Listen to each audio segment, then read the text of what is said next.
राहुल दिल्ली में किराए के एक फ्लैट में अपनी पत्नी अंजलि और मां के साथ रहते थे। राहुल एक प्राइवेट कंपनी में डिलीवरी बॉय का काम करते थे। आमदनी बहुत अच्छी न होने के कारण किसी तरह घर गृहस्थी चला रहे थे।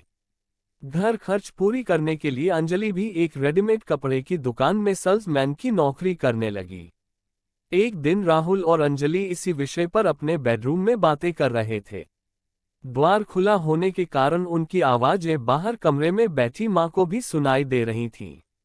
राहुल बोला, हम अपने नौकरी के कारण हम मां का ध्यान नहीं रख पाएंगे, उनकी देखभाल कौन करेगा? क्यों ना उन्हें वृद्धाश्रम में दाखिल करा दें, वहां उनकी देखभाल भी होगी और हम भी कभी कभी उनसे मिलते रहेंगे। राहुल की बात पर अंजलि ने जो कहा उसे सुनकर मां की आंखों में आंसू आ गए। अंजलि बोल रही थी, पैसे कमाने के लिए तो पूरी जिंदगी पड़ी है जी, लेकिन मां का आशीष जितना भी मिले वो कम है। उनके लिए पैसों से ज्यादा हमारा संग साथ जरूरी है। मैं अगर नौकरी ना करूं तो कोई बहुत अधिक नुकसान नहीं होगा।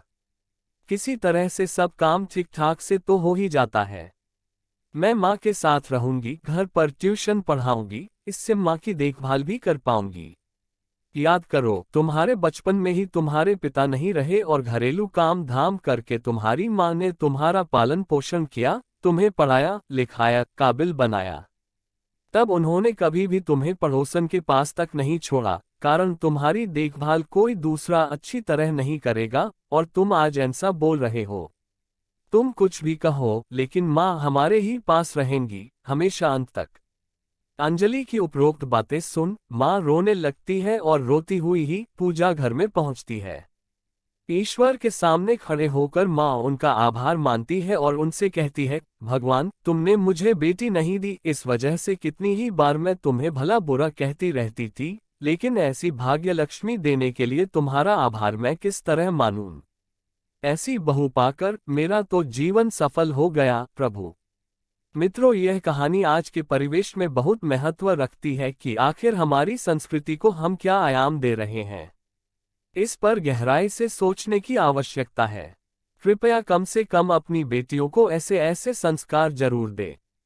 दोस्तों, ये कहानी आपको अगर अच्छी लगी हो और हमारे चैनल पर पहली बार आए हैं तो सब्सक्राइब कर बेल आइकन जरूर दबाएं, ताकि हमारे नए वीडियो का सूचना आपको तुरंत मिलती रहे। धन्यवाद।